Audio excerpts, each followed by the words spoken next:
Happy Tuesday and happy ALS Awareness Month. Welcome to our next live episode of Season Sunflower Hour. I hope everyone is doing well and enjoying your day and enjoying your whole darn month. You guys know the drill. If you are tuning in, please drop us a comment. Let us know where you're tuning in from. Say hello. We're so happy to get to interact with our Sunflower Hour family. And also, as always, I'm sure all of you have already done this, but if you have not, make sure you hit that follow button, that like, that subscribe, hit all those buttons while you're at it so that you never miss any of the exciting things that are coming up with Sunflower Hour. We want you to stay involved, and I don't want you to miss a single episode because we have the most amazing guests here. I want you to be a part of all of that. And speaking of being a part of all of that, you guys, we have walks coming up. So Walk ALS will be just around the corner. The first one is kicking off on June 1st. The Walk ALS Chicago, that's in Cantigny Park. It is not, even though we are getting down to the wire, it's not too late to still sign up for a team. But if you feel the need, come out, come with your family, enjoy an amazing day. Get to meet all of us, get to meet ALS United, get to meet all the amazing walk teams. I promise you, there's no way you are going to be leaving without being inspired, without smiling, without being full of hope. It is such a beautiful day, and that, I can promise you, you do not want to miss. So if you are feeling like you want to be a part of it, come out and join us, or even donate. I do not have the link for you. I was just about to say I rely on my trusty Sam to put all the links up. I don't have the link, but never fear, I will get that to you later. But you can find all that information out on our website, alsaunitedchicago.org. It will have all the info you need. So the Chicago Walk is coming up on June 1st, followed by the Peoria Champaign Walk. Those are happening in September and July. So all that info is on the website, alsaunitedchicago.org. Make sure you stay tuned, and I'll keep you guys updated. I'll tell you all the good stuff that's coming. You can always reach out to me too, by the way, if you need any of this information, any of these links. I'm happy to get you wherever you need to go. You can email me anytime, season@alsaunitedchicago.org. So see, you can just stay in touch with us all the time. Now, you guys, I want to encourage you. No one has chimed in the chats yet, which is crazy. I don't think we've ever had this happen yet. Normally, the chats are rolling in by now. So make sure that you participate. Make sure you say hello. I want you to be a part of the show. It is so much more fun when we get to interact with you guys from all over the place and see what you're doing, what you're up to. While you're at it, make sure you tune in and let me know where you are watching from. And also let me know maybe what the best part of your day so far has been. I want to hear that. Let's celebrate that. Let's celebrate some of the beautiful moments and the best part of your day today. Now, this is some more marathon talk, which I'm really excited about. I'm excited because never in my life, I'm a realist, I will probably never be able to run a marathon. I get out of breath going down the steps. So this is not in the cards for me. I am so envious, and I'm so proud of everybody that runs a marathon, because we know that running a marathon is absolutely no easy feat. That those who take on the 26.2 miles, they run for all sorts of reasons. Now, while the reasons that they run may differ, the goal tends to always be the same: to cross that finish line. Now, digging deep and pushing yourself even more than you think you are capable of makes an impact that when you cross that finish line, it is so much sweeter. But what if there was even more? More motivation, more impact, and more goals. Now, my guests tonight found their more when they joined Team ALS. Their goal of crossing the finish line grew into a much bigger purpose. Courtney and Camron don't just run to finish for themselves. They run for all of those who can't. They cross the finish line to raise awareness, to pay tribute, and to raise funds in the fight against ALS. Now, here to share their story, please welcome Team ALS Chicago Marathon runners and a dynamic brother and sister duo, Courtney and Camron. Hi, Susan. Hello. Hi, guys. Like I said in the intro, I am so excited. I'm so in awe of anyone that runs a marathon.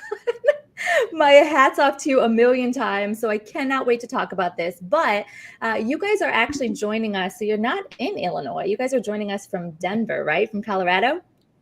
We are, yeah. Yeah. So how's the weather over there now? I'm so out of touch with that. What's it like? It's nice. It's spring is starting and everything's turning green. The weather's getting nice. And, that means the start of training is around the corner. So it's good right now. Feel like we might see a bit like Chicago. It's we got to 80 today, and it's probably going to be raining in about 15 minutes. So a little bit of both. You know what? That's kind of sets the mood, though. That's beautiful in the background. That just makes everything better, hearing the rain trickle down. Yeah.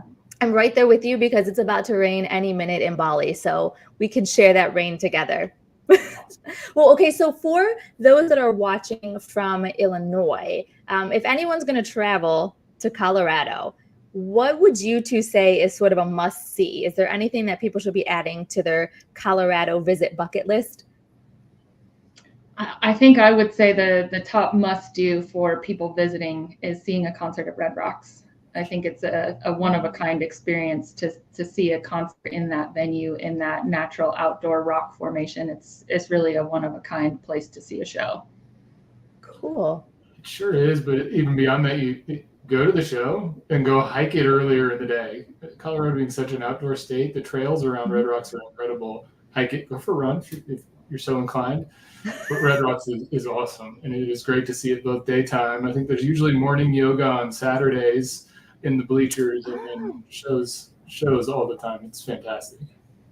Oh, that's really cool. I've always heard musicians talk about that. A lot of musicians have that specific venue on their bucket list to play Red Rock. I've never been there, but I hear it's incredible. It's incredible. Yeah. Your favorite? Are you guys really outdoorsy? Do you guys go out and hike and run and walk and enjoy all of that Colorado mountainous land? I would say we spend a good amount of time outdoors. I mean, training and running, and we both golf. I fish with my husband, so I spend a lot of time outdoors with him doing that. And it's hard not to spend a lot of time outdoors when you live in Colorado in the summer and the spring because the weather is awesome. So, yeah. Oh, It's I love it. the training outside is so different. It's great. Is it a lot different from Chicago? I mean, is that kind of a culture shock for you if you're training in Colorado and then you're coming to run in Chicago? Probably depends. So after running the Chicago Marathon last year, it's a city race, right? And you can run in just about any city, and it's great, but it's packed with people. But you can run a race in Denver and feel the same. But if you get outside and you're training, when you're training at elevation, you're going to feel it in the lungs. So that's definitely different. And if you do train even more at elevation, say any of the mountain towns, Vail, Breckenridge, you'll definitely feel it. And then it's a different atmosphere. It's different between being surrounded by people and the energy that creates, which is intense, or being surrounded by nature and the energy that creates, which is just very different. Do you like one over the other? I'm making you choose sides here. I probably like the variety. Courtney, you weigh in here. I do like nature runs. I'll put some runs in my training regimen where I can do a run and then I can find a nice place for meditation somewhere in the middle. And so I'll do my split with a 10 or 15 minute meditation in the middle. And then I like being out in nature and come back. For races, Court, I'll let you speak to the energy of the crowd. Yeah, for me personally, and I think it's very different for everyone. I have friends who race and they really prefer a more remote nature type. You're only one of 1,000 people out on the course. For me, I really feed off of that massive field of people, city energy, tons of spectators. So for me, Chicago was like the it kind of environment because there were people everywhere. And the number of runners out there is really just, it gives it a whole different kind of vibe. So I would say training wise, it's nice to get those runs where you're out there on your own. You're kind of alone with your thoughts. You can kind of spend time thinking through your goals. But from a race perspective, I would say I'm a city race, big crowd people. Okay, I like it. So there's a little bit of something for both of you then. You guys can train. Camron, you get your favorite kind of training out there in the nature, and then it culminates sort of in the big city excitement, all of that. Something for both of you. Well, I mean, so we were diving right in anyway to the marathon. Courtney, and actually Camron, you might be too. So you guys have run multiple marathons. right? Yeah, this will not be your first. You have run multiple marathons, but you ran your very first one at the beginning of the year. So last year, right, was your first marathon. Okay. For both of you? You too, Camron? Yeah. Yep. Okay. Race. What was the very, very first race like, sort of compared to your expectations? Was running a marathon when you had this idea, was the actual marathon itself, was this harder than you expected? Was it easier than you expected? What happened? I would say for me personally, it was a very emotional experience. Now, the friend of mine who had ALS had just passed about 2 weeks before. We had his service the week before our first marathon. And that was kind of my initial inspiration and the fire in me to want to do a marathon. So for me, it was a really emotional experience to be out there the week after the service and really feel the why behind why I wanted to run it and why I was doing it. I would say we both kind of went into it without the expectation of a specific time or some sort of specific goal. We just kind of wanted to run it and feel good and see what it was all about. I would say for me, I think the mental part of it is harder than the physical part of it. And you kind of hit a part during the race where you realize I have a long ways to go and I'm the only one out here that can make this happen. So that also is one of the things that I love about running and racing, is that it's you and you alone kind of determine how the race goes, how the training goes, how much effort you put into it. And there's very few things in life, I think, that are like that. You know, at work you have coworkers, and in your personal life you have spouses and kids and family, and there's always other influences to things. But running is very much a solo effort that you kind of put in and dictate that. So I would say all in, I think it was easier than I thought it would be. But I will also say not all races are good experiences, and Chicago for me was really not easy. So You know, I can't believe those words came out of your mouth, though. I feel like Yeah. that I never would have guessed it. Okay, you said it, easier. yeah. Impressive. Cart, you said a couple of things interesting that I would pull on it. I agree. I thought the first race we did felt easier than I prepared for this to be. I'm going to make it, and I'm going to be really fulfilled in that, and I'm probably going to be in a lot of pain. And the first one didn't feel that way. What you said about expectations, going into it without expectations, well, no marathon that happens now happens without expectations. And since then, they've continually gotten harder. And I think a part of that is that mental shift where, well, now I've set a bar. Now I have an expectation. And living up to the expectation you set for yourself changes both the mental and physical, where you start pushing in harder ways, which is part of the reward. But I can't say that any marathon since the first one has been easy. But the first one felt easy. That's hilarious. Well, I want to dive into this a little later, the mental, because I think that's a really cool aspect. And but before we get to that, let's kind of go back a little bit and let's talk about this why for both of you, because you both have this connection. So share how you even came to wanting to run, not only for a charity, but specifically for TeamALS. Yeah, I mean, I guess, so we started out about 10 years ago. I kind of said, hey, I'm thinking about running a half marathon. Are you interested? And he's always kind of up for any challenge I throw at him. And he said, no, let's try it. And I think in the back of our minds for a long time, we had kind of thought, should we do a marathon? Do we want to do a marathon? Sounds really terrible. You never get to the end of a half and think, I want to do that again. So, you know, for me, like I said, the spark kind of came from seeing someone faced with a challenge of not being able to physically do the things they want to do, and realizing I'm able to do those things and I don't want to take that for granted. So for me, it ended up being I want to take this challenge and push myself to do something uncomfortable, not because I have to, but because I'm able to. And that's not something that I may have forever, and not something I want to take for granted while I do have it. So I kind of threw the challenge out and said, hey, thinking about doing a marathon, are you interested? And because he's up for anything, he said, yeah, sure. Let's do that. Like, What an awesome brother. The best. Thanks for the kind words. I can rip on that a bit. Running for me initially, it was the token cardio that I loved working out. I've been a gym rat. I don't know, my first job I was in a gym, but it's like, well, I need to make sure I balance with cardio.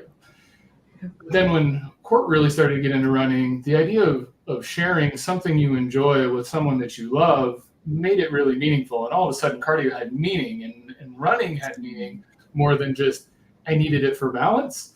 So it became a real passion to train for, and then to do it as a shared experience, not just as a checkbox, but as an experience. Okay. As ALS became a part of my life, one of the things that I've tried to learn, I continue to try and learn from Vic, who was a dear friend, mentor, and family friend for a long time, is that being present in the moment with the people you love, doing things that you love, is about as powerful as it gets in whatever state you happen to be in at the time. So even as ALS takes the toll that it does, that ability to still be present never left. And the fact that I still have that ability and we can do it together, doing something we love and doing it in different places and experiencing it with different people. Like Court said, the crowds in Chicago is an emotion that you don't get. The ALS room before you run is an emotion that you don't get anywhere else. It's completely different. When those two things came together in such a profound way, it really changed the experience that we had in a race. So there's a little insight into riffing on how Court's impacted my running, and her kind words are nice. Oh, you guys are so adorable together. I love it. I don't have any siblings, but if I did, I wish it was this interaction, hands down. Well, let's dive a little deeper into that, because I think this is kind of crazy, and it's heartbreaking that most people don't know about ALS, and they may have heard of it, but they don't actually know what it means or what it entails, or they haven't come into contact with it. And that's how we want the whole world to be. They are so blessed. But then I feel like once you have actually had ALS come into your circle, you've been faced with having a loved one being diagnosed with ALS, it makes the world sometimes feel a little bit smaller. And I feel like then all of a sudden you find these connections in so many other places. I mean, it's happened to me. I've heard the story time and time again. And you two, brother and sister, I mean, you both ended up having an ALS connection. So tell me about that. Tell me who those important people were in your life, and let's share their story for a little bit. Tell me about them. Yeah, so my friend Todd, he's a friend that I met through a college girlfriend, and he was just one of the kindest, most outgoing, just really supportive of everyone kind of people. He had 2 young boys that he coached their hockey and was just kind of a salt of the earth, real great person. He was diagnosed in 2018, and the way that his outlook on life shifted when he found out was one of the most incredible things I've seen. I mean, he was a more positive person, if you could imagine. He was more caring for everybody else. I mean, his constant theme was, well, what can I do for you? You know, faced with what he was faced with, in, you know, knowing what the outcome eventually was going to be of what he was facing, and the fear of the unknown and not knowing how all of that was going to go, he still cared more about everybody else. You know, and he took some time away from work. He and his family got an RV. They traveled the country. And I thought, you know, that's not a thing you should wait to do until you hit that moment, and making the time to spend the time with those people, and really, like Cam said, being present and being with those people that you love and doing the things that you love to do with them is not something you should put on the back burner. You know, he really inspired me to kind of say, live it today, because you can keep putting it off till tomorrow. But what if tomorrow doesn't come, or what if it's not the same, or what if you can't tomorrow? And, you know, your dreams and your goals are never going to chase you back. So you got to go out and get them. And that's just kind of the guy he was. And it changed my whole outlook on life. If you had to describe him in maybe like a word, I mean, what word do you give to describe sort of Todd, or the way he impacted your life? passionate. I mean, he just lived with so much love. I love that. How about you, Cameron? Because again, I can't even believe it's awful enough to have one person in your life, in your circle, diagnosed with ALS, and now both of you find yourself having somebody that you know that passed away from ALS. So, I mean, who meant everything to you? Yeah, Vic was introduced to me through my wife. He had been a mentor for my wife in her early career, right out of college. And when we met, he was one of the first people that she introduced me to as such a big part of her life. He was ultimately the officiant at our wedding, became a mentor to me in both business and in personal life, and along with a golf partner.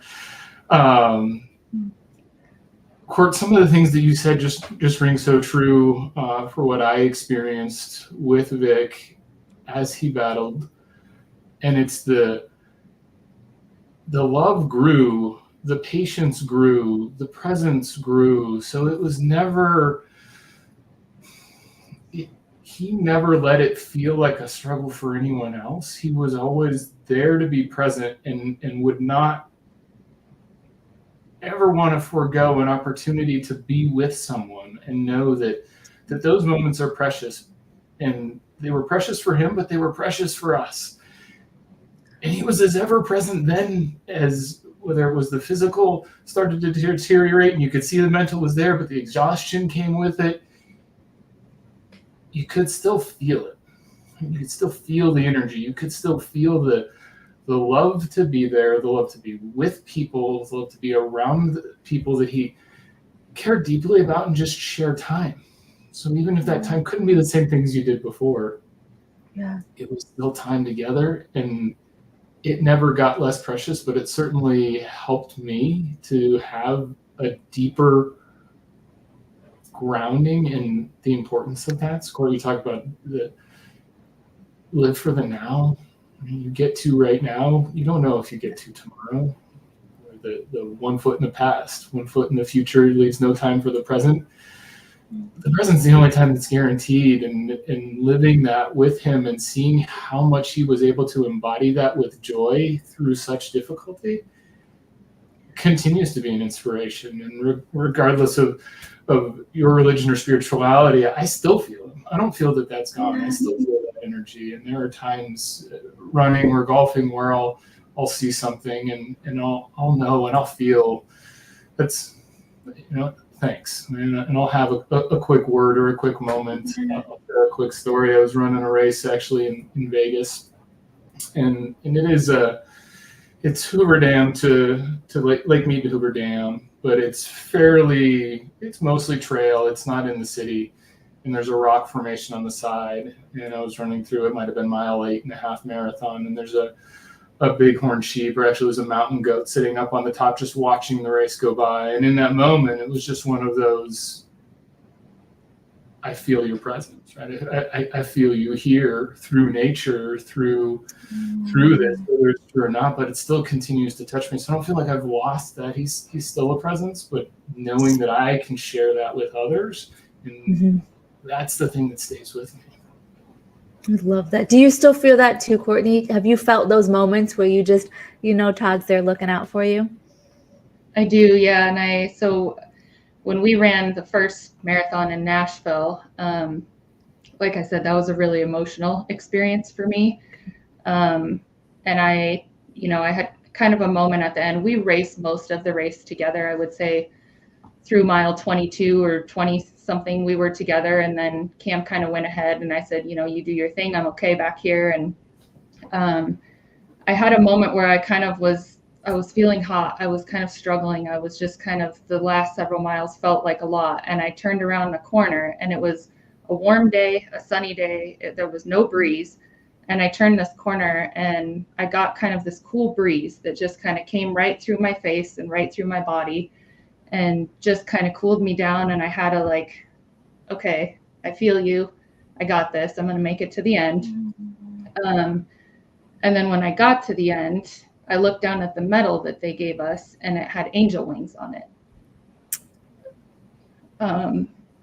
which was a really cool moment that I just kind of felt like that was where I was supposed to be. I was doing what I was supposed to be doing, and I had him there behind me. 100%. I'm such a big believer in that stuff. When you need him the most, he's there. Both of you. They're there kind of. You guys have these extra angels watching out for you. That's so beautiful. I get chills on those kinds of things. How many? So I guess I didn't realize how many marathons you guys have run. How many have you run together? 2 together. So we did the first one in Nashville last year, and then I kind of roped us into doing another one very quickly. But Cam actually did another one in between those 2, so he's done 3 of them. Okay. Court's a positive influence in that one, getting us started in the first place.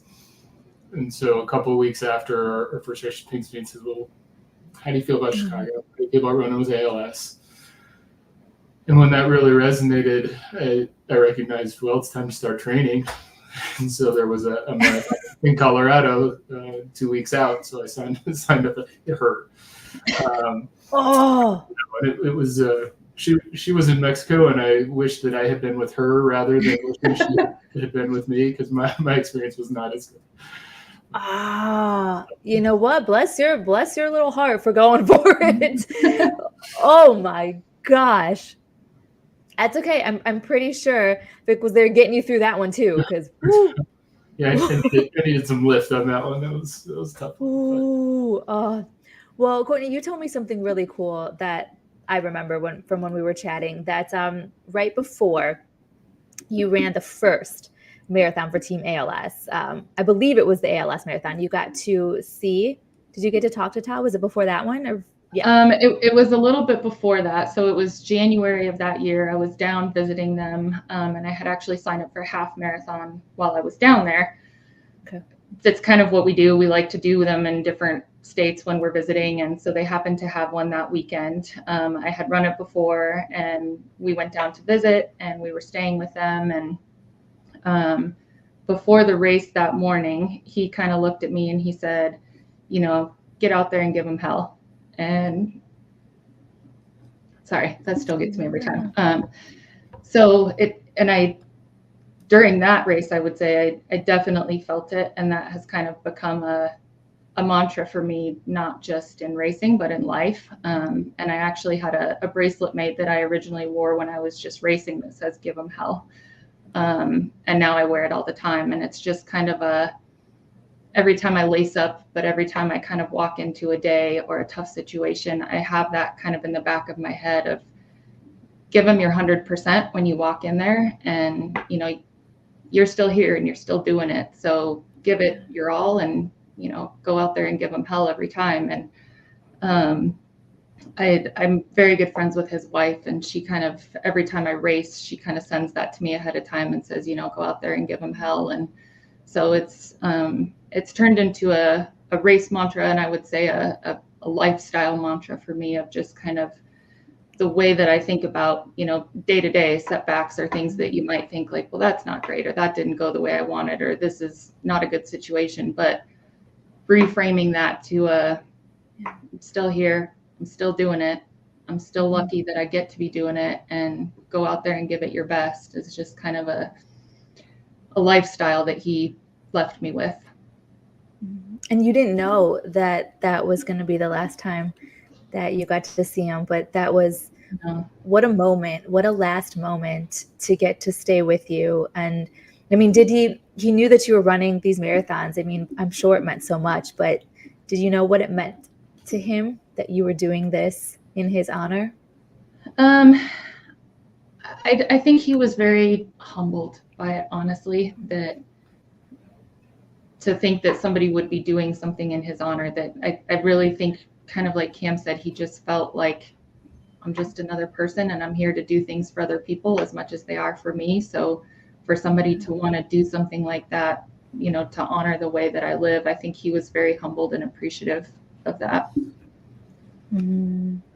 How about you, Cameron? Did Vic get to know? I mean, when did Vic pass away? Did he know you were out there sharing his story and that you were going to be running a marathon for No, him? he didn't. He passed a couple of years before Todd did, before we started our marathon journey. He certainly knew that I was a runner. Where we spent most of our time together was the golf course. The golf course or the kitchen. He was a hell of a cook. So I am not a hell of a cook. So that was his kitchen, not Okay. ours. But part of what had been so moving in my relationship with Vic is I'm 17 years sober, and he leaned into that in a way with curiosity, not fear. So it was never a place that he was afraid to go and have a conversation about. So when we developed that kind of a rapport, it made it so much easier. Easier is not the right word, but as he started going through the challenges with ALS, that we didn't have to shy away from any hard conversation, because that's what made our relationship real and close anyways. That he never shied away from digging into the tender spots in my journey. So then when he started going through his, I felt like I got to be the person that helped him dig into the tender spots in his journey. So well, he didn't join the race journey and know that. He joined me in some big journeys along the way. No, but he absolutely knows you're doing it, because he's right there helping you get across that finish line, helping you do it. Well, then both of you got this sort of firsthand look at what ALS means and what it does to somebody. What was it like learning about ALS and having that impact your life? What did that sort of do did that change your outlook on life? Did it change your sort of mindset? Is that what got you fired up, where you stepped up and said, I got to do something for this? Yeah, I think, it's a very eye-opening experience. Even when you know about it and know what it is, to see it firsthand is very different. And it's just it's a hard thing to watch, and seeing it just rob someone of their life is a really awful thing to see. And I would say, that kind of instilled in me this like present in the moment thing, and live it for today, because you can't keep putting it off till tomorrow, because you may not have the chance tomorrow. So I think, in racing and just kind of in life in general, it just gave me a live with gratitude kind of perspective. That, sometimes things aren't great and it's all situational, but there's still gratitude to be found in everything. And that's a mindset that I try and carry forward out of seeing that experience. Yeah, I mean, there's no part of it that's not devastating. It's devastating to watch, to feel, to live with that person. No matter the perspective and love and joy that Vic was still able to show up with, you could still feel it, right? You could see it, and the disease is devastating. But the perspective that it helps bring to the day-to-day, the fact that you can go through a journey with someone who knows, and we all know the end is there. That's inevitable for us, but knows the end is close. And you can see it even from day to day, certainly from week to week. And then you think about the thing that you were worried about, the thing that you were stressed about. And even after Rick's passing, to be able to sit back, maybe it's a breathing exercise, and just have a little perspective that, you know what, that's going to pass. Mm-hmm. I can still show up 100%. Give him hell. Give him hell. Yeah. Mm-hmm. It's true. It is. I think perspective is the best word, because I can say that for myself too. I think that even on our worst day, no matter what is happening to us in life, something that may seem like it's such a big issue in our world, in our moment, it feels so heavy. Anyone that is battling ALS would give anything to have our worst moments. And it's perspective. That's just the best word to say what witnessing this does for you. Just gives you this perspective. I read your statement, what I wouldn't give. So I read a story once about a couple of girls that were in a spin class, and they were there, they hadn't done spin in a while. It was an incredibly hard class. They got to the end and they kind of said, wow, that was terrible. It was really hard. I wasn't prepared for that. And the instructor had, unbeknownst to them, just gone through cancer and chemo treatment and was not allowed to exercise or do any of those things. And she kind of said, what I wouldn't give to do something that feels so hard, to physically exert myself and feel like I wasn't prepared for that, or walk out of here soaked in sweat, or, it's having that perspective shift of like, yeah, that was hard, but like, what other people wouldn't give for the opportunity to be able to do it. Yeah. Well, that's what I love about getting to talk to, especially runners. The both of you, you've even said that before. You're doing this because other people can't, no matter how hard. 26 points. I mean, that to me just sounds crazy. And to put your body through all of that, but you're doing it for such a bigger purpose, because so many people have lost their voice because of ALS, have lost their ability to even walk, let alone run. And you're their voice and you're their legs, and you're experiencing these things for them. And I think that is so beautiful. So beautiful. And on that note, because I don't know if you have run outside of a charity, Camron. I know for sure, Courtney, you have. Yeah, okay. So then you've both had this experience outside. You've run, you've done marathons, and then you came to run for a charity. What was that? Or is there a difference? Did you feel a difference? And if so, what was that difference like for you in the experience?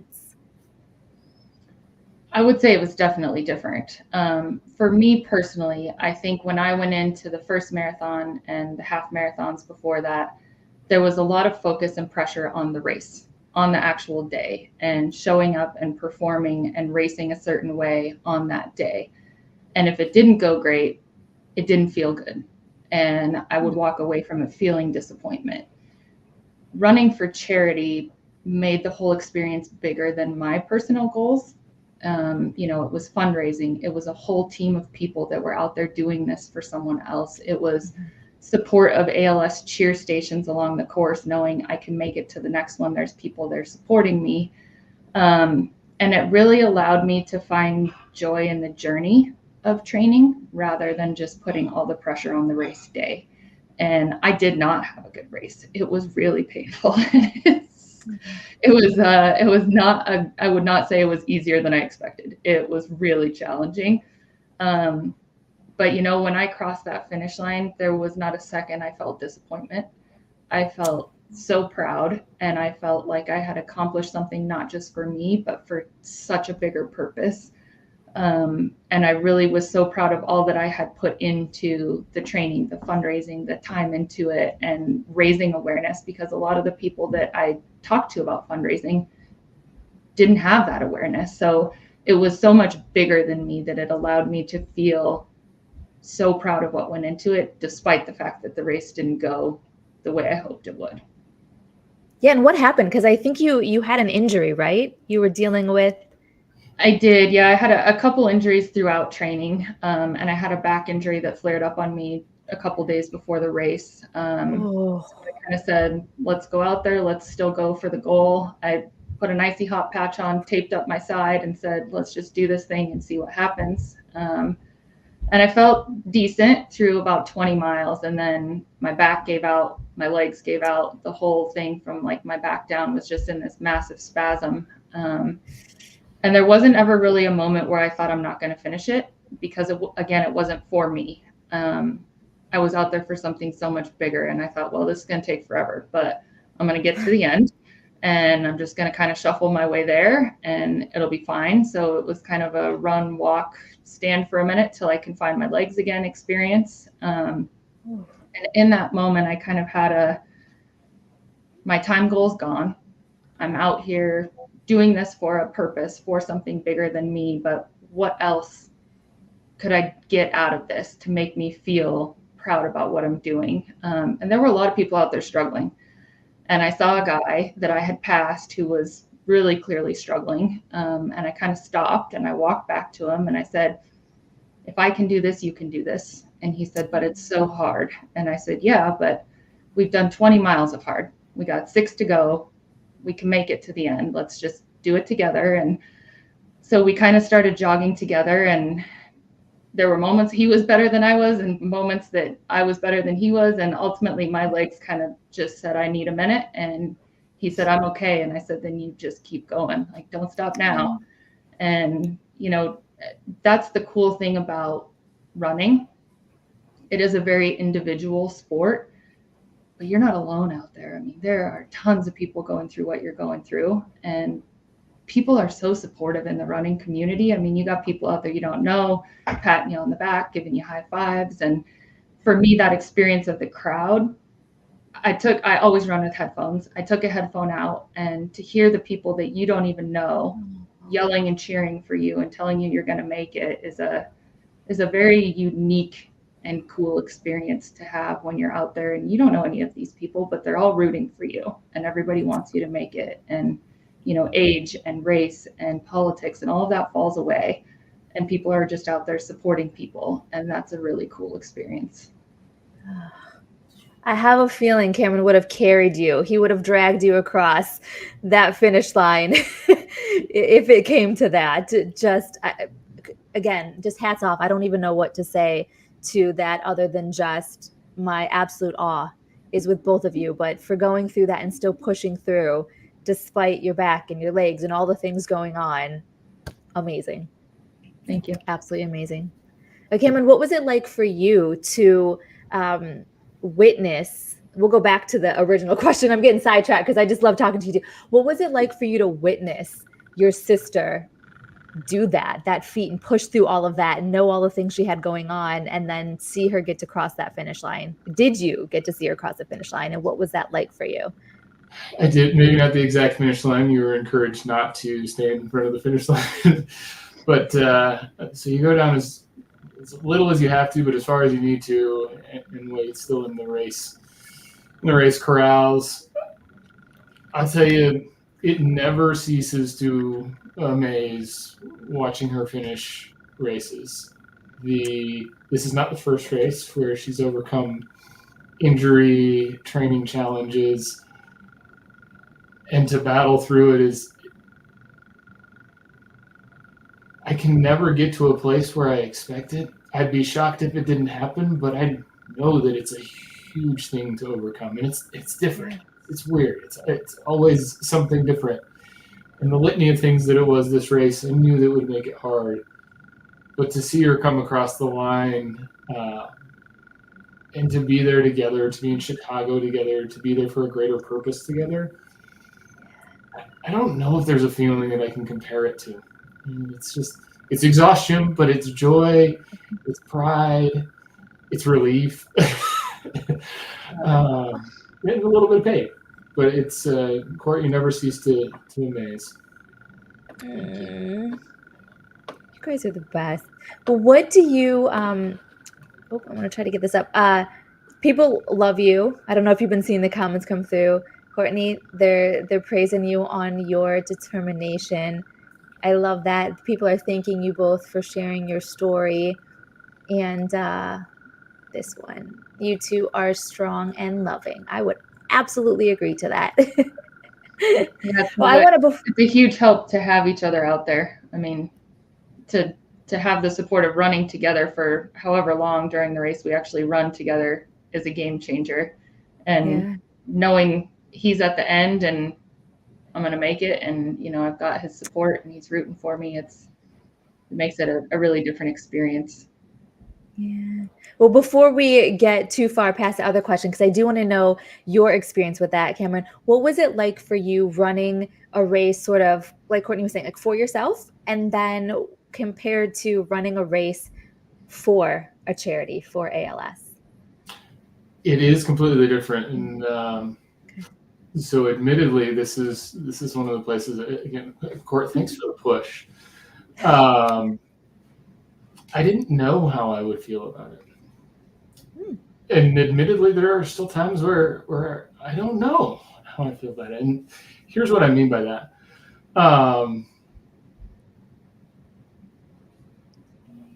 Fundraising isn't something that comes natural for me. I don't know that it does for a lot of folks. So I don't think I'm saying anything staggering there, but it's not something that fits right in the comfort zone. So that was a challenge for me. Now, the reason I appreciate the push is, heck, part of the reason we run is to push ourselves into new places and find challenges. Well, this was a different one. This was a mental one. Blockers that I may have put up myself. The idea of fundraising was so hard. Yeah. The idea of asking, it was so hard. What I'm still working to get over, when I say it's still hard, is the realization that you're not actually asking. You're giving. You're giving an opportunity for other people to lean in with you. Other people who have had ALS touch their lives for whatever reason. You're giving the opportunity for other people to join you in ways that they can and are willing to through giving and through donation. That if you don't ask and you don't open that door, you don't know what you're actually not giving them the opportunity to do. And overcoming that mental barrier for me is, again, one I still struggle with is it's not asking. Not asking. I'm giving. I'm sharing my experience and a vehicle, a mechanism to experience your experience through ALS United, through ALS. And if fundraising for a race that I'm in has meaning for you, then I'd be taking something away by not offering that. Yeah. Getting there's been hard for me. But again, this whole journey is about a challenge. So the challenge for me to accept fundraising and to accept running for a charity has been one that has been also rewarding. And if I'm able to really lean in and embody Vic's teachings and legacy the way that I want to, then it also means challenging myself in the places that are uncomfortable. And I didn't know this was one. And I didn't know fundraising was a barrier that I had mentally, that it would be hard. And it was, and it is. Once you get out there on race day, it's interesting. The red bibs matter. I am sure it was the first, actually the first marathon I did without headphones, but I ran most of it without headphones. The same reason I wanted to feel the energy, I wanted to feel the crowd. But I am sure that the yells and the smile that breaks out on my face anytime you see another person in the ALS red bib, if they're not wearing headphones, they're going to hear them and feel them too. And that energy is palpable. It's something you can boost with in the race, and you can feel it. So once you actually get into the race, running with a community, aside from the broader running community, which, Court, to your point, is there's no booze in a race. It's all positivity. Yeah.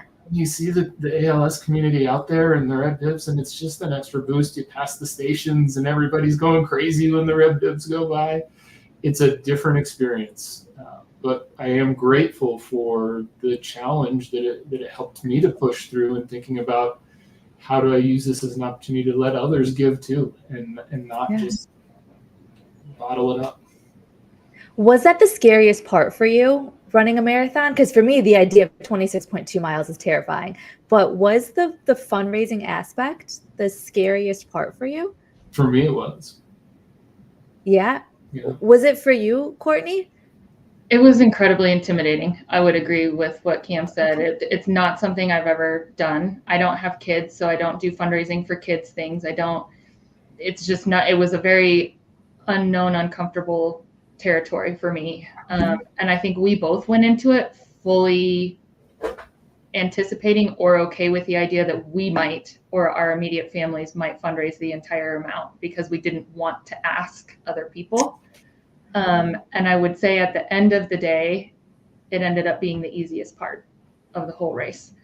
Once you put the story out there and you become vulnerable and you share why it means something to you and you share why it's driving you to do something that's so hard, people want to be part of it and they want to support you. And I also felt like, well, I don't have a ton of friends that are runners. And am I really going to ask people to support me and pay for me to run a marathon when half the people that I know don't even understand why I run in the first place? So why would they want to pay for me to run?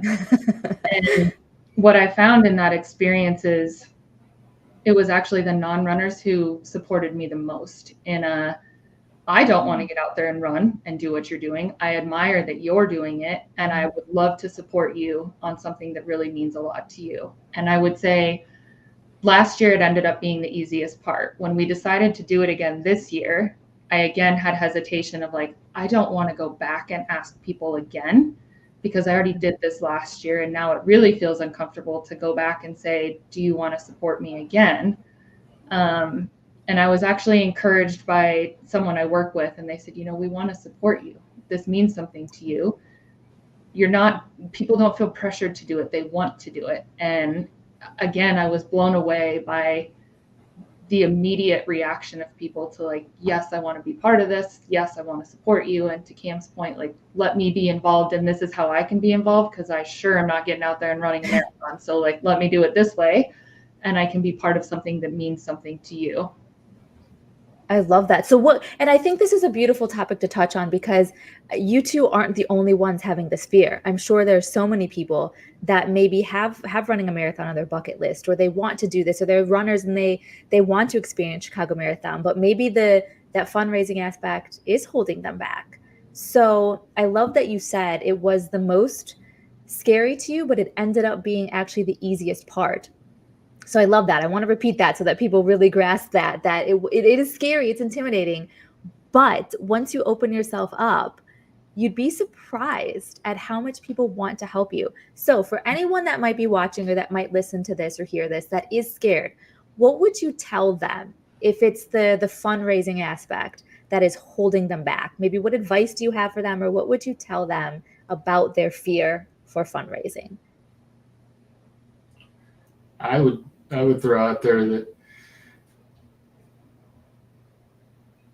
don't be afraid to let yourself be surprised by the giving, the love, the positivity that's around you. And when you ask, there's going to be fulfillment that then you get to share. I have a nature of internalizing things, and the training wasn't the scariest because that was all on me. Asking was hard, but once you do and you open yourself up, vulnerability was a great word there, Court, that once you allow that vulnerability and let people in, you also allow fulfillment for yourself and others. Yeah, and I would say, running for ALS gave me a why.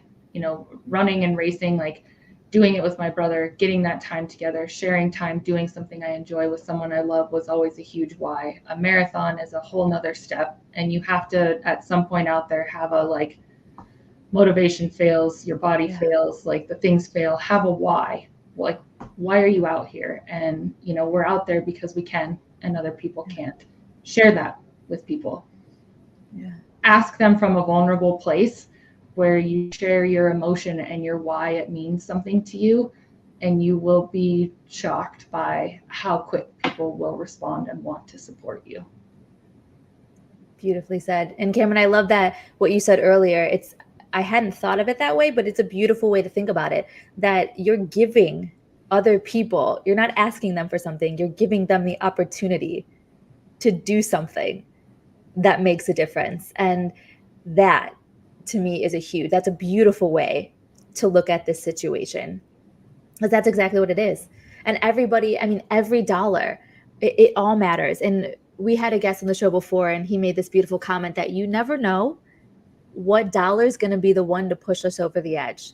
We don't know what dollar is going to get us to the cure, or what dollar is going to make ALS a livable disease, to provide treatment that we can live a normal life, that we can extend the life expectancy past those 2 to 5 years after diagnosis. We don't know what dollar is going to get us there. So every single cent that is raised, everything that you donate to Courtney and Camron to their run, it all matters. And it's all going to ALS United, because every single family that we serve, every service we provide, every piece of equipment we provide, all the research we fund, it all matters. And all those services and equipment, it's all free of charge. Nobody comes to ALS United and pays a cent. And the only way that we can make that happen is because of amazing people like you two that are out there running and raising money. It's everybody watching this, every dollar that you donate, that is what's making this possible, because without you guys, we couldn't do it. And you guys are, Camron and Courtney, you guys have seen firsthand what this does. You've got to see what this does, and to be able to have people behind you, to have a team of people behind you that can get you to those services, that can provide you with the equipment all for free. It's a life changer. It's a game changer. So Camron, I love how you said that. You're giving someone else the opportunity to be a part of making someone's life better, of changing someone's world who is going through this. Thank you. You guys rock. Sorry, that was a big long monologue there, but I just get really passionate and I get so excited because I want people to understand that what you two are doing is so huge. And so anyone watching this that wants to donate, I should have asked you for this earlier, actually. Do either of you randomly know your link to your run page if anyone watching wants to donate to you? Otherwise, we'll put it later in the captions. I don't know that I know the actual link. I mean, through the ALS team page, our team name is Chasing Dreams. So we have a page out there in honor of Todd and Vic. So I love that. Why'd you decide on Chasing Dreams? That's funny. I was just going to ask Court to tell that story. Yeah. So it actually, one of Todd's favorite songs was a song that talks about, if you have a dream, chase it, because it's not going to chase you back, and you can put off till tomorrow, but you might not have the chance. And so when we decided to run with ALS, I said, this song means a lot to me, and I'd listen to it when I run, and that's kind of the mantra that I live by now, running and otherwise. If you got a dream, go after it, because it's not going to chase you back and you may not get the chance again. So that was our team name last year, and we stuck with it this year. So I love that. Chasing Dreams, guys. So we will put all of this up later in the comments, but if you make your way to the ALS United Chicago.org, you can find their team, Chasing Dreams, if you want to help support them, if you want to help get them closer to their goal. Do you guys have a goal, by the way? Is there something in mind that you're thinking of wanting to raise?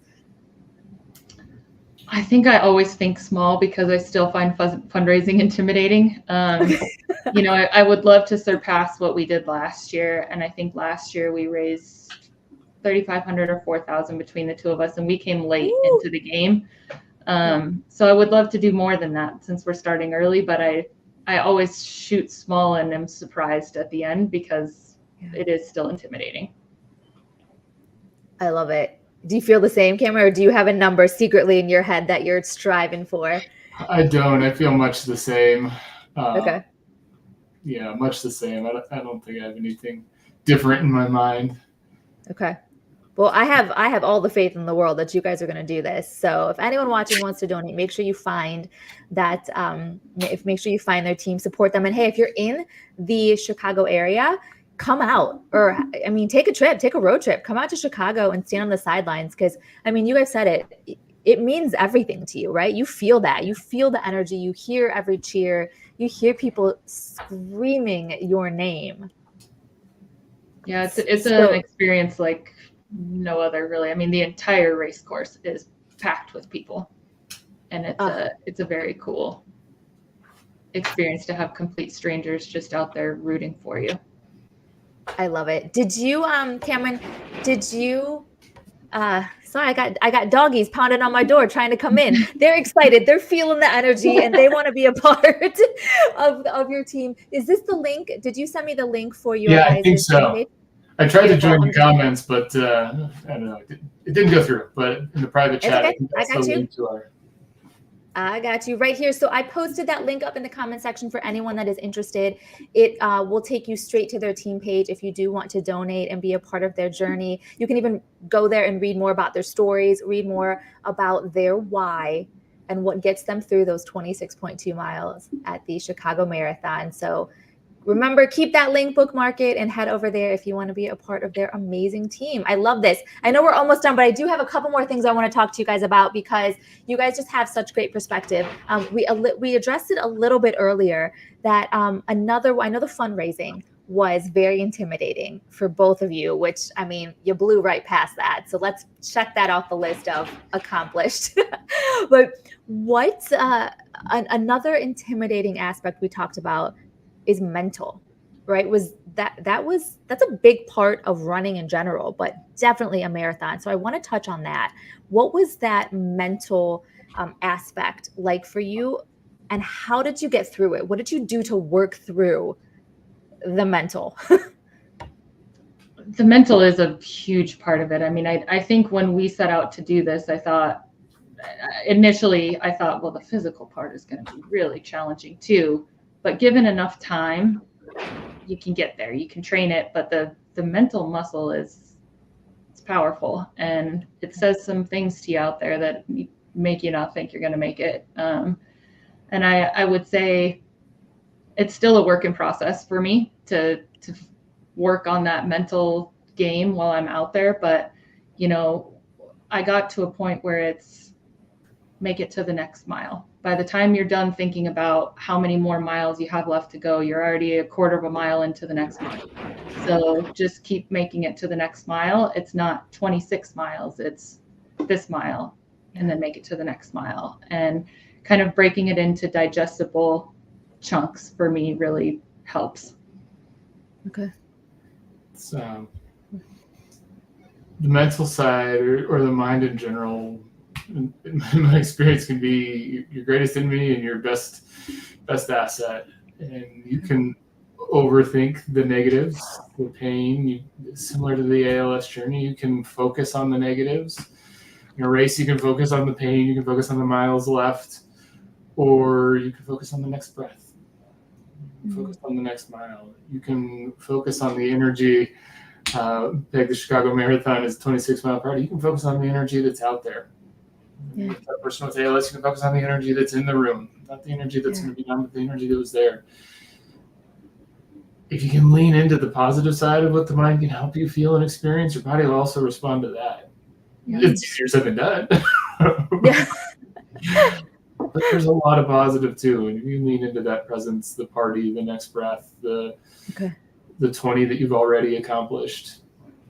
The reason you're out there, the why. I mean, that's where the why really comes in when you hit that mental roadblock of why you're out here, and having that because I can and because I get to, and that makes a big difference. Thinking about like when you feel that burden of the race, like think about what a privilege it is to be out there to be able to do it. Yeah. Is that what kept getting you through? I mean, even compared to running for not a charity, is that what made that, maybe, I don't want to say easy because we know 26.2 miles isn't easy, but is that what kept getting you through those hard moments? Yeah, for me, I mean, focusing on this is hard, but you get to do this, and that's a privilege. Keep putting one foot in front of the other. You're already doing it. Yeah. Yeah, it's hard, but you're already in the middle of it. You're already doing it. Just keep doing it. Okay. Yeah. Camron, you kind of said breath. Do you do breath work or anything?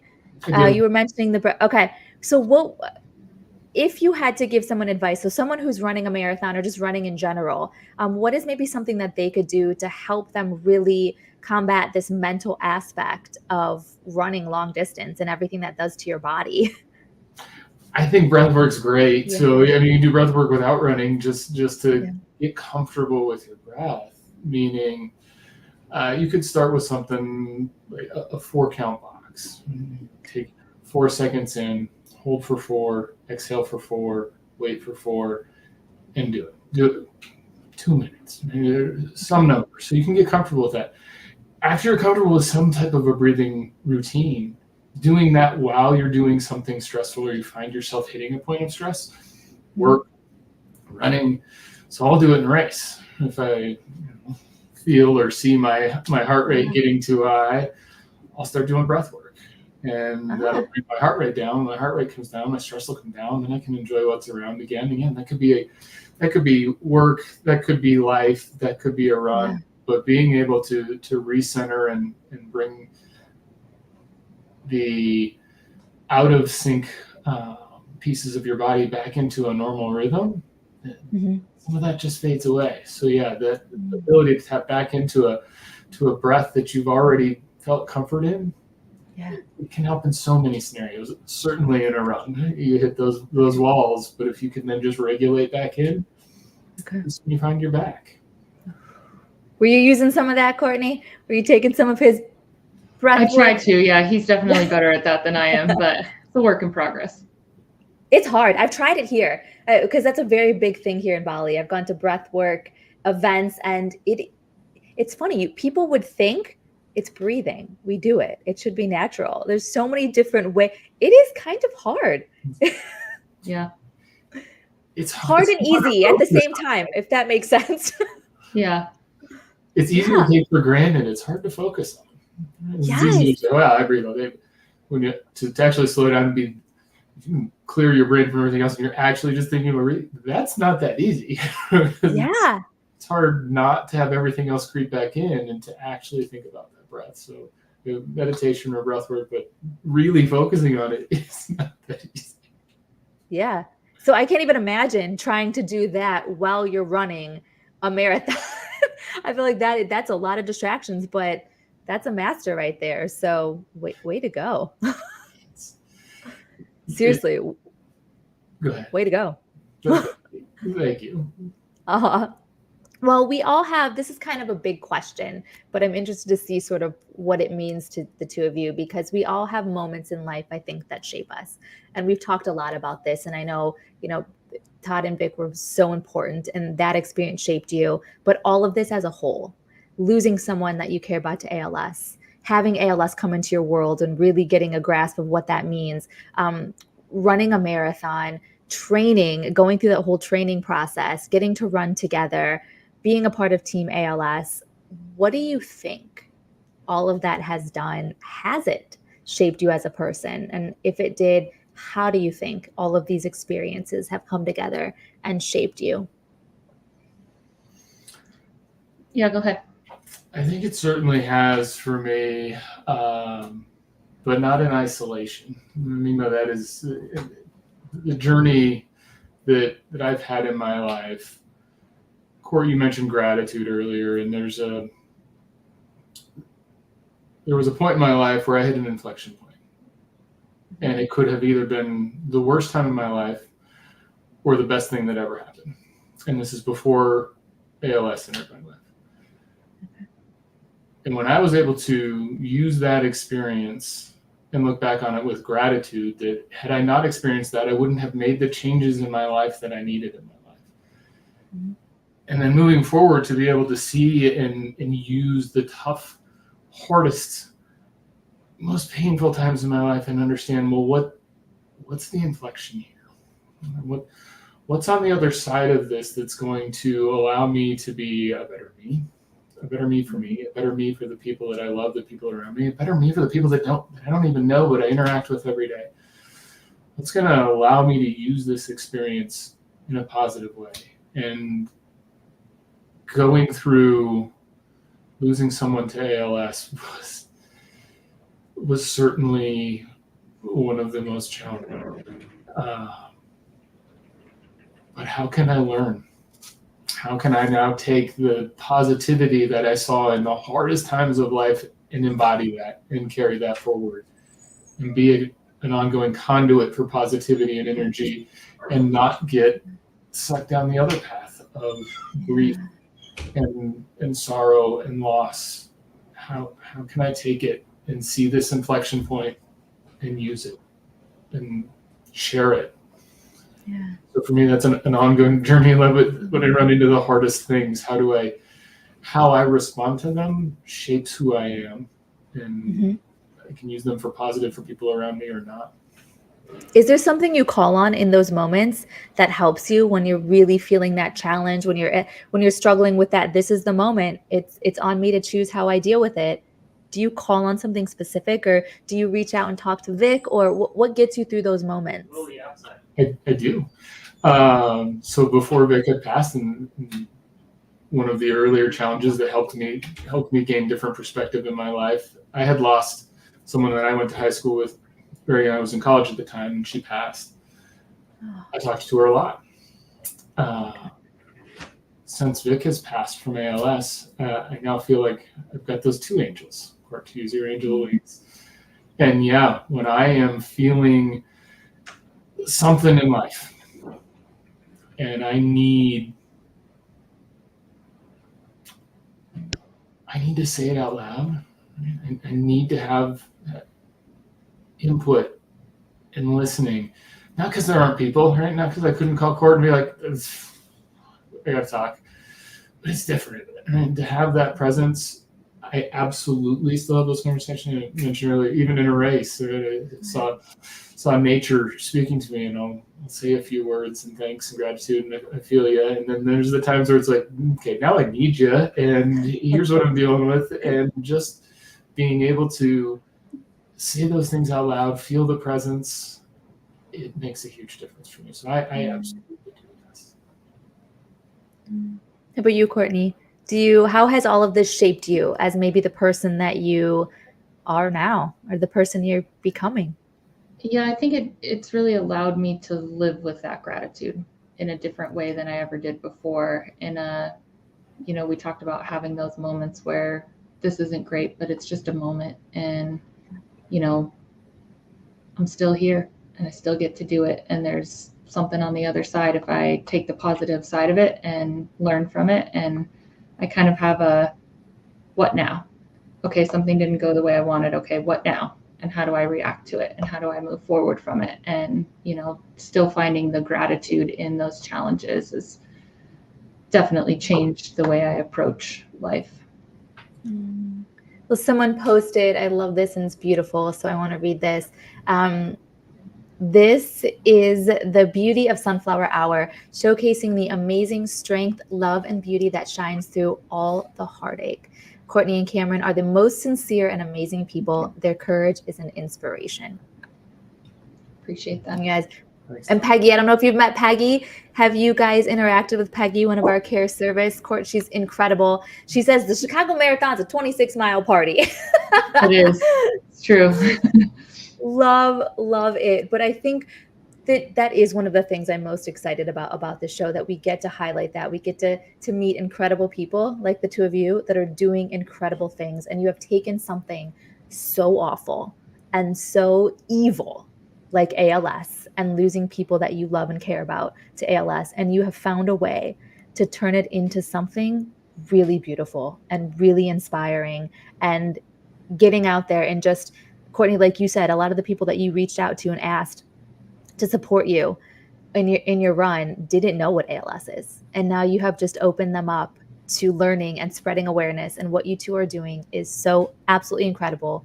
So from the bottom of my heart, I know from ALS United, they'd say the same thing. Thank you guys for being a part of Team ALS. Thank you for running with those bibs saying Team ALS. And thank you for every cent that you have raised to help make a difference in other people's lives. You guys are incredible. Thank you. Thank you. Appreciate Thanks that. to the community. Thank you. Thanks, Susan. Oh my God. Seriously, any day, all day. I love this so much, because this disease does suck, and we need to end this for Vic and for Todd and for everyone else right now, because it is not fair to be losing our friends and our moms and dads and brothers and sisters and cousins and mentors. We should not be losing them to something like this. So all of us together, we're going to keep doing something until we can put an end to this, until we can close the doors and say we have cured ALS. I cannot wait for that day to come. As the comments are still coming in, and I love this. This gets my heart so happy. Words cannot express how amazing Courtney and Camron, I'm assuming she means are. Your words will stay in our hearts forever.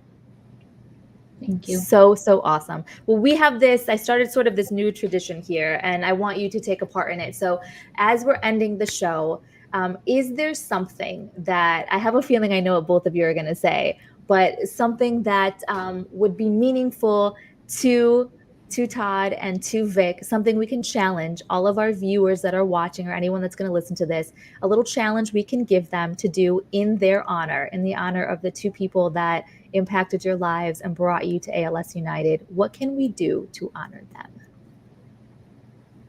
I would say do something that scares you. Chase your dream. Go after it, and you'll be surprised how many people support you and how proud you'll be on the other side. Be present with where you are, right? So hell yes or hell no. If you're going to be there, be there. Be there with the people you're there with. Yeah. I love it. And give them hell. Give them all the hell. I love it. Well, you two, I cannot wait to see how your experience, we'll have to have you back so you can share some more experience on this year's 2024 Team ALS running the Chicago Marathon. I cannot wait for you guys. Good luck. I know training's around the corner. So good luck training. Yeah. Have the best time and welcome to the family. You're a part, we got you now. You're a part of the Sunflower Hour family. I hope we get you back to give us sort of a wrap up after the marathon. Yeah, would love to. Thank you for having us on. Appreciate it. Yeah. Thanks for all the kind comments. Thanks, Susan. Oh, anytime. Oh, one last one that just came in. We'll accept and honor these amazing challenges. I love that. So everyone watching, make sure you take part in that, in being present, in giving them hell, and being all in or all out. Let's make it happen, guys. Thank you, Courtney and Camron, so much. Have an amazing run, and I can't wait to hear how the marathon goes. Sounds good. Thank you. Bye, guys. Bye. What a seriously dynamic duo is the best way to say it. What an incredible brother-sister team. I love that. You guys, if you want to get involved, you can still do it. Head over to our website, alsaunitedchicago.org, and make sure you look at that link if you want to participate and help Courtney and Camron get closer to their goal in running the Chicago Marathon. It has been another amazing episode. Thank you for sticking with us. I know we went a little bit longer, but guys, let's keep all of those beautiful words in mind. Let's give them hell. Let's address every single day with passion, with love, because we are not guaranteed tomorrow. So let's make the best. Remember to enjoy your life and chase those dreams. Make it happen. I will be back with you next month. This is a beautiful way to wrap up our very last live Sunflower Hour for the month of May for ALS Awareness Month. Let's keep getting awareness. Let's keep spreading the word, and let's keep making a difference in the lives of those battling ALS, because together we can absolutely change the world when it comes to ALS, and we need your help to do it. So thank you all for an amazing ALS Awareness Month and so many beautiful Sunflower Hour shows. I will see you back again next month. But until then, everyone, be bright and shine your light.